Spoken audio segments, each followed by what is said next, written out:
Bharti news, सीधा, सटीक और निष्पक्ष। नमस्कार, मैं हूं डॉक्टर आदर्श और आप देख रहे हैं भारती न्यूज। नजर डालते हैं आज की मुख्य खबरों पर। भारत ने आज रेल पर बने मोबाइल लॉन्चर सिस्टम के जरिए अग्नि प्राइम मिसाइल की टेस्टिंग की। ये कैनिस्टराइज्ड लॉन्चिंग सिस्टम से लॉन्च की गई। इसके लिए ट्रेन को विशेष रूप से डिजाइन किया गया। ये ट्रेन देश के हर उस कोने तक जा सकती है जहां रेल लाइन मौजूद है। रक्षा मंत्री राजनाथ सिंह ने इसकी जानकारी दी। अग्नि प्राइम मिसाइल 2000 किलोमीटर तक की मारक क्षमता के लिए डिजाइन की गई है, जो एडवांस फीचर से लैस है। राजनाथ ने लिखा, स्पेशल रूप से डिजाइन किया गया रेल बेस्ड मोबाइल लॉन्चर अपनी तरह का पहला सिस्टम है जो हर तरह के रेल नेटवर्क पर चल सकता है। इसके जरिए सेना मिसाइल को रात के अंधेरे और धुंध भरे इलाके से भी कम समय में लॉन्च कर सकती है। इस टेस्ट ने भारत को उन चुनिंदा देशों के ग्रुप में शामिल कर दिया है जिनके पास चलते फिरते रेल नेटवर्क से मिसाइल लॉन्च करने वाला कैनिस्टराइज्ड लॉन्चिंग सिस्टम है। भारत से पहले रूस, चीन और नॉर्थ कोरिया मोबाइल लॉन्चर का टेस्ट कर चुके हैं। लिस्ट में अमेरिका का नाम भी शामिल है, लेकिन इसकी पुष्टि अमेरिकी सरकार ने कभी नहीं की। अग्नि प्राइम मिसाइल भारत की स्ट्रेटेजिक फोर्सेस कमांड SFC के लिए बनी है, जिसका टेस्ट 25 सितंबर को ओडिशा के चांदीपुर इंटीग्रेटेड टेस्ट रेंज से किया गया है। ये मिसाइल लॉन्च करने की एक मॉडर्न तकनीक है। इसमें मिसाइल को एक मजबूत कैनिस्टर यानी कि एक बड़े धातु के कंटेनर में रखा जाता है। ये कैनिस्टर मिसाइल को सुरक्षित रखता है और आसानी से इधर उधर ले जाने और लॉन्च के लिए तैयार रखता है। कैनिस्टर से मिसाइल को बिना लंबी तैयारी के सीधे दागा जा सकता है। मिसाइल नमी, धूल, मौसम और बाकी विपरीत हालात में सुरक्षित रहती है। ट्रक, रेल या मोबाइल लॉन्चर पर कैनिस्टर रखकर मिसाइल को कहीं भी ले जाया जा सकता है। दुश्मन को यह पहचानना मुश्किल होता है कि कौन सा कैनिस्टर मिसाइल लिए हुए है और कौन नहीं। कैनिस्टर में पैक रहने से मिसाइल को बार बार मेंटेनेंस की ज़रूरत नहीं पड़ती। भारत ने जून 2021 में अग्नि सीरीज की आधुनिक मिसाइल का अग्नि प्राइम का परीक्षण किया था। अग्नि प्राइम की रेंज 2000 किलोमीटर है। यह मिसाइल परमाणु हथियार ले जाने में भी सक्षम है। रक्षा अनुसंधान एवं विकास संगठन यानी कि DRDO की मिसाइल वजन में हल्की है और इसे मोबाइल लॉन्चर से भी फायर किया जा सकता है। अग्नि prime missile 2 stage propulsion system से चलती है और सॉलिड फ्यूल पर आधारित है। इसका गाइडिंग सिस्टम इलेक्ट्रोमैकेनिकल एक्ट्यूएटर्स से लैस है।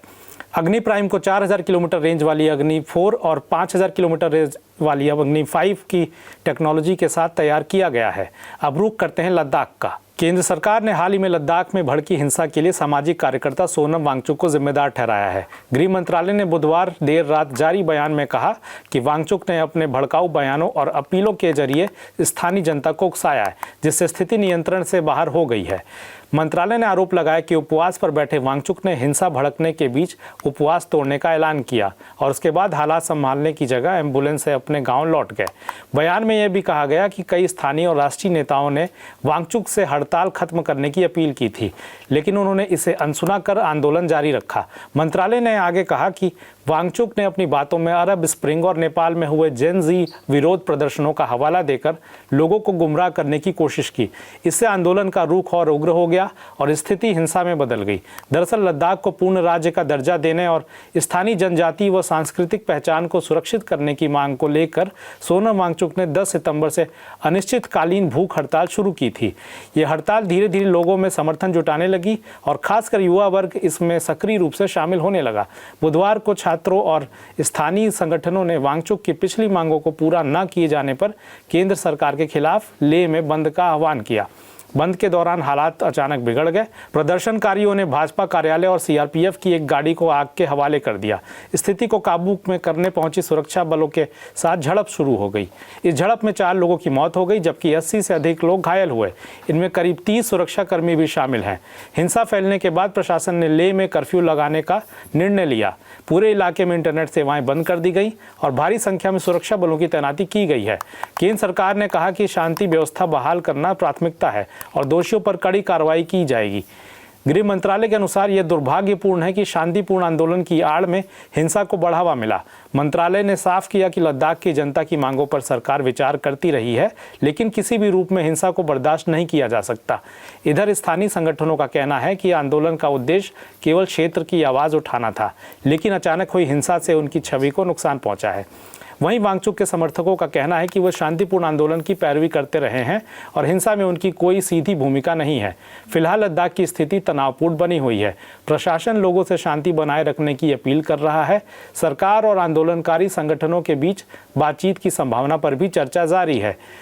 हालांकि अभी सबसे बड़ी चुनौती लेह और आसपास के इलाकों में सामान्य स्थिति बहाल करना है। बस अभी 12th खत्म हुई थी और अब आधे से ज्यादा टाइम ये सोचकर निकाल देते हो कि which career to choose. Well, in that case I got you covered. ये वीडियो एंड तक देखना, क्या पता I will just make up your mind. You must have thought of कोई बस ऐसा कोर्स मिल जाए जहाँ अनलिमिटेड जॉब ऑप्शंस हो, क्योंकि मैं भी यही सोचती थी, जैसे कि journalist, news anchor, radio jockey, screen writer, video editor, event manager, graphic designer, सिनेमैट, photographer, director, public relation officer, entrepreneur. In fact इन सबसे भी ज्यादा जॉब ऑप्शंस चाहिए। तो just choose BAJMC as your career. BAJMC is not just about theory but plenty of practical knowledge too. BAJMC as a course आपको provide करता है world की better understanding, meeting और working with people of top notch industry।